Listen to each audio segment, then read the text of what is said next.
काल में ही कुमारी मायावती जी ने बहुजन समाज में जन्मे महात्मा ज्योतिबा फुले, छत्रपति शिवाजी महाराज, नारायण गुरु, बाबा साहेब डॉक्टर अंबेडकर, महात्मा गौतम बुद्ध, संत रविदास व संत कबीर आदि अनेकों महापुरुषों को आदर सम्मान दिया।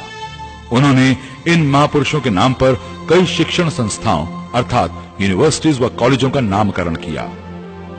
नए जिले बनाकर उन्हें सामाजिक परिवर्तन के महानायकों का नाम दिया और पूरे प्रदेश में इनकी भव्य प्रतिमाएं स्थापित की, स्मारकों का निर्माण कराया तथा पुरस्कारों को देने की व्यवस्था भी की। इस श्रृंखला में दो सबसे बड़े योगदान प्रदेश की राजधानी लखनऊ में स्थापित परिवर्तन चौक और बाबा साहेब डॉक्टर भीमराव अंबेडकर स्मारक है, जहां परिवर्तन चौक सामाजिक परिवर्तन की शाश्वत परंपरा की याद दिलाता है, वहीं डॉक्टर अंबेडकर स्मारक दलित व कमजोर तबकों के हकों के लिए संघर्ष करने वाले बाबा साहेब डॉक्टर अंबेडकर की स्मृति के प्रति उनकी विनम्र श्रद्धांजलि है।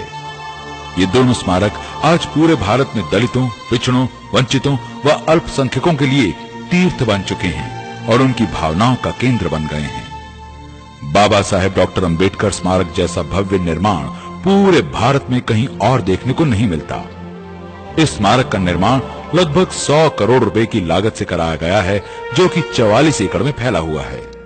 इस स्मारक में डॉक्टर अंबेडकर के जीवन के विभिन्न आयामों को दर्शाते हुए 8 भव्य चित्र एक आर्ट गैलरी में प्रदर्शित हैं। स्मारक के गर्भगृह में डॉक्टर अंबेडकर की बैठी मुद्रा में एक विशाल प्रतिमा स्थापित है, जो उनके व्यक्तित्व की महानता एवं भव्यता को दर्शाती है। सबसे बड़ी बात तो ये है कि ये स्मारक कुमारी मायावती जी ने पूरी तरह से दिलचस्पी लेकर पूरा करवाया और जिसका लोकार्पण खुद उन्होंने अपने जन्मदिन के मौके पर 15 जनवरी 2003 को किया। उन्होंने आगरा यूनिवर्सिटी का नाम डॉक्टर अंबेडकर विश्वविद्यालय के रूप में रखा। इसी प्रकार कानपुर विश्वविद्यालय का नाम छत्रपति शिवाजी महाराज के नाम पर रखा गया।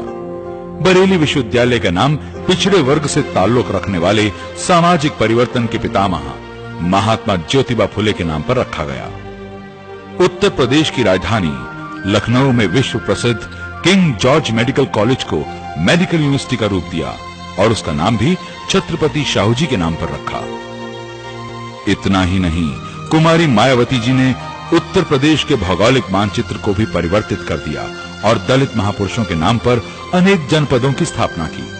मिसाल के तौर पर मुरादाबाद जिले से कुछ भाग को निकालकर महात्मा ज्योतिबा फुले के नाम पर नया जिला बनाया गया। फैजाबाद जिले से अंबेडकर नगर का गठन किया गया व सुल्तानपुर जिले के अमेठी क्षेत्र को छत्रपति शिवाजी महाराज नगर के रूप में जिला बनाने का साहसिक फैसला किया। बस्ती जनपद में से कबीरदास नगर गठित किया गया और भदोही जिले का नामकरण संत रविदास नगर के रूप में किया गया। उत्तर प्रदेश का वो हिस्सा जो अब उत्तरांचल में चला गया है, उसमें रुद्रप्रयाग, बागेश्वर, चंपावत के अलावा नैनीताल जिले में से पिछड़े वर्ग से ताल्लुक रखने वाले महान क्रांतिकारी शहीद उधम सिंह के नाम पर नया जिला बनाया।